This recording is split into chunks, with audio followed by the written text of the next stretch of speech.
और आपका स्वागत है टीवी 9 भारतवर्ष के इस बुलेटिन में। आपके साथ मैं हूं सुमेरा खान। इस वक्त की बड़ी खबर आपको बता दें, डोनाल्ड ट्रंप ने अभी कार्यभार नहीं संभाला है, लेकिन मिडिल ईस्ट में हालात तेजी से बदलने शुरू हो गए हैं। लेबनान में इजराइल के हमले तेज हो चुके हैं। आईडीएफ ने विनाशकारी बमों से हिजबुल्ला को बारूदी चोट पहुंचाई है। पलटवार हिजबुल्ला की तरफ से भी हुआ है। हिजबुल्ला ने इजराइल के मिलिट्री बेस पर मिसाइल अटैक किया है। उधर ट्रंप के सबसे भरोसेमंद ने दावा किया है कि अब ईरान के बुरे दिन शुरू होने वाले हैं। इस वक्त की बड़ी खबर इसी से जुड़ी हुई। हिजबुल्ला का इजराइल पर बड़ा हमला। हाइफा में नेवी बेस को निशाना बनाया गया। स्टेला मैरिस नेवी बेस पर हमले का दावा किया जा रहा है। हिजबुल्ला ने नेवी बेस पर दागी है मिसाइल। हाइफा में इस नेवी बेस को निशाना बनाया गया है हिजबुल्ला द्वारा, जिसका दावा किया जा रहा है। हिजबुल्ला ने दावा किया कि उन्होंने इजराइल के नेवी बेस को मिसाइल से निशाना बनाया।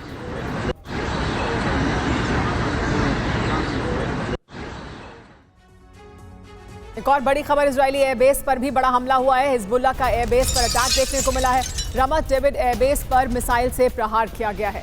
एयर डिफेंस सिस्टम ने गिरा दी मिसाइल, लेकिन एयरबेस को निशाना बनाया गया। हिजबुल्ला ने इजरायली एयरबेस पर हमला किया।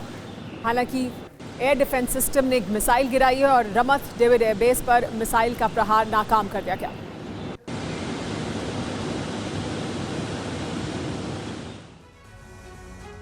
हिजबुल्ला की लेकिन लेबनान से इजराइल के हाइफा पर बड़े हमले लगातार किए जा रहे हैं। क्या जानकारी मिल रही है, ये सबसे पहले आपको वो बता देते हैं। इजराइल पर लगातार हमले किए जा रहे हैं हिजबुल्ला द्वारा। बड़ी बात क्या है जानने के लिए, कासिम ब्रिगेड का आक्रमण हुआ है हाइफा पर। इसकी वजह से बारूदी प्रहार देखने को मिल रहा है। इजराइल के अहम ठिकानों पर बारूदी वर्षा की जा रही है। बड़ी बात यह है, हाइफा में 2 मिलिट्री बेस पर मिसाइल अटैक किया गया है, तो 2 अलग अलग मिलिट्री बेस को निशाना बनाया गया है।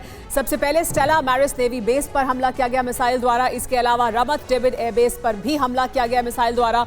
दोनों बेस रणनीतिक रूप से बहुत अहमियत रखते हैं इजराइल के लिए और इस वजह से इन्हें टारगेट किया गया है। ये बड़ी वजह है इनको निशाना बनाने की। इजरायली सेना बेस से निगरानी करती है और इसी वजह से इन दोनों बेस को चुना गया, उनको निशाना बनाया गया। जानने वाली जरूरी बात यह है इस हमले से जुड़ी हुई कि 48 घंटे में 5 मिलिट्री बेस को नुकसान पहुंचाया गया है हिजबुल्ला द्वारा। यानी इजराइल के 5 एयरबेस हैं जिन्हें नुकसान पहुंचाया है। एक ट्रेनिंग बेस पर भी रॉकेट से हमला किया गया है। तो 5 ऐसे ठिकाने जो बहुत अहमियत रखते हैं इजराइल के लिए, उन पर हिजबुल्ला ने हमला किया है। हिजबुल्ला ने नसरुल्लाह की हत्या का प्रतिशोध ऑपरेशन शुरू कर दिया है। हिजबुल्ला ने पूरे इजराइल पर मिसाइल और रॉकेट की बरसात की है। इस हमले में इजराइल के कई सैन्य बेस तबाह हुए हैं। इंटरनेशनल एयरपोर्ट पर भी हिजबुल्ला की मिसाइल गिरी है। हिजबुल्ला ने पहली बार इजराइल के खिलाफ मेड इन ईरान मिसाइल का इस्तेमाल किया है।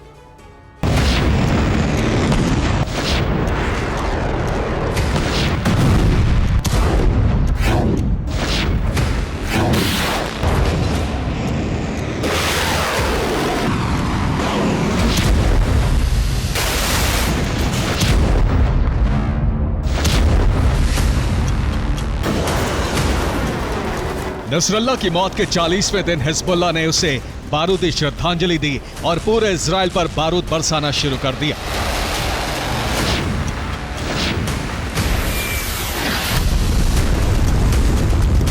ये इजराइल के पश्चिमी गलीली के अविविम की तस्वीरें हैं। अविविम पर रॉकेट हमलों के बाद बड़े इलाके में आग लग गई।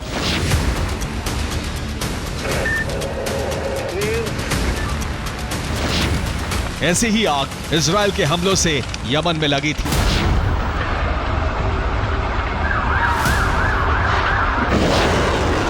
हिजबुल्ला के हमलों से इजराइल के शहर शहर में आग और धुएं के गुबार नजर आने लगे।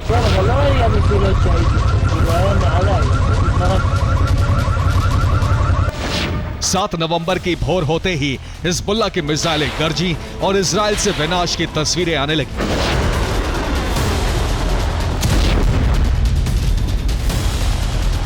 इजराइल के आसमान में हिज्ब के रॉकेट और ड्रोन उड़ते नजर आने लगे।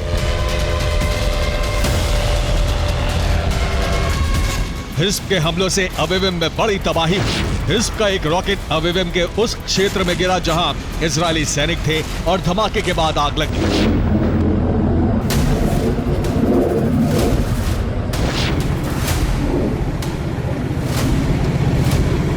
पश्चिमी गलीली क्षेत्र से आई तस्वीरें हिजबुल्ला के हमलों की तीव्रता बता रही हैं।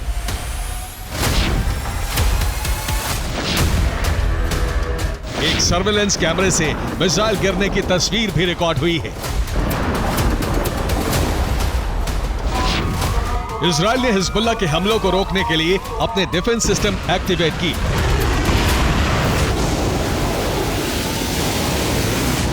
लेकिन तेल अवीव में एक डिफेंस सिस्टम की मिसाइल गिरी और एक कार तबाह हो गई।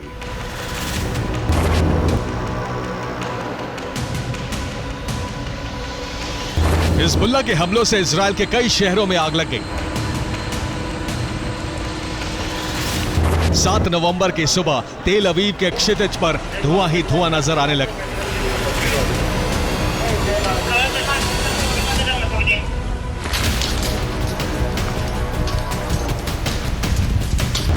हिजबुल्लाह ने इजराइल के खिलाफ 36 ऑपरेशन चलाए। सुबह 9 बजे किरियत शिमोना पर रॉकेट हमले किए गए। ठीक इसी वक्त कफार गोल्द पर 20 से ज्यादा रॉकेट हमले हुए। 9:15 पर सासा सेटलमेंट पर रॉकेट बरसाए गए। 10:15 पर 188वीं आर्मर्ड ब्रिगेड के हेडक्वार्टर राबिया बेस पर हमले किए गए। 10:40 पर बैतुल्ला में मरकावा टैंक को टारगेट किया गया। हिजबुल्लाह का दावा है कि उसके हमले में कई इजरायली सैनिकों की मौत हुई है, लेकिन इजरायल ने अब तक एक आम नागरिक के मारे जाने की पुष्टि की है।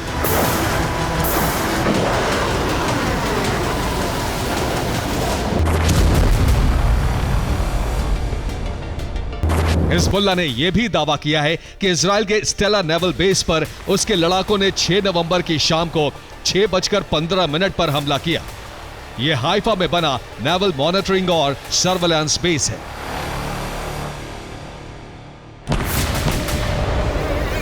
इजरायल पर अब तक इतनी बड़ी तादाद में हिजबुल्लाह ने हमले नहीं किए थे। 7 नवंबर को हिजबुल्लाह ने तेल अवीव के बेन गुरियन एयरपोर्ट को भी निशाना बनाया।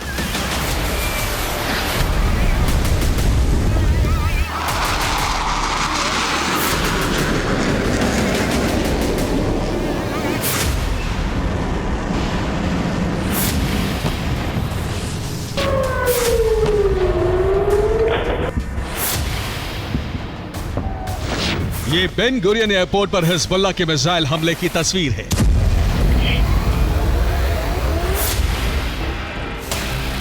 सर्वेलेंस कैमरे में रिकॉर्ड तस्वीरों में एक जोरदार धमाका दिखाई दे रहा है।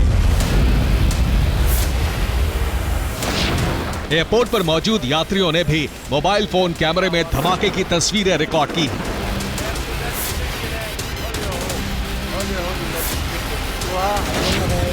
हिज्ब का एक रॉकेट एयरपोर्ट के सुरक्षा दीवार के करीब पार्किंग लॉट में गिरा और वहां एक गड्ढा बन गया।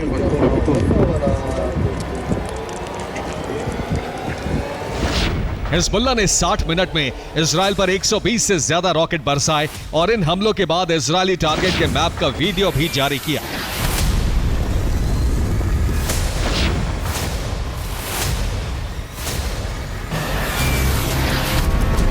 अमेरिका में डोनाल्ड ट्रंप की जीत के बाद इजराइल पर हिजबुल्लाह ने ताबड़तोड़ हमले करके संकेत दे दिए हैं कि इजराइल के ग्राउंड ऑपरेशन से ना तो उसकी ताकत घटी और ना ही अमेरिका में सरकार बदलने से उसका स्टैंड बदला है।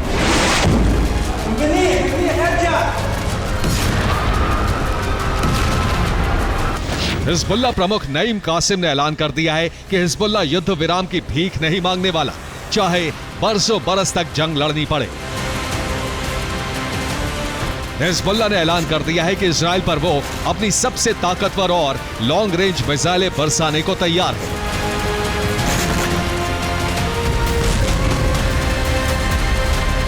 रिपोर्ट है कि ईरान से हिजबुल्लाह को नई मिसाइलों की सप्लाई हुई है। ईरान के मित्र देश रूस से भी हिज्ब को हथियार ट्रांसफर किए जा रहे हैं। हिजबुल्लाह ग्राउंड ऑपरेशन के लिए तैयार हो रहा है। इसके साथ ही इजराइल पर मिसाइल हमले भी बढ़ाए जाने वाले हैं। ट्रंप के जीतते ही रूस ईरान ने इजराइल के साथ महासंग्राम के संकेत दे दिए हैं और ये जंग अमेरिका के लिए बड़ी मुश्किल बनने की ओर बढ़ रही है। Bureau report, TV9, Bharatvarsh.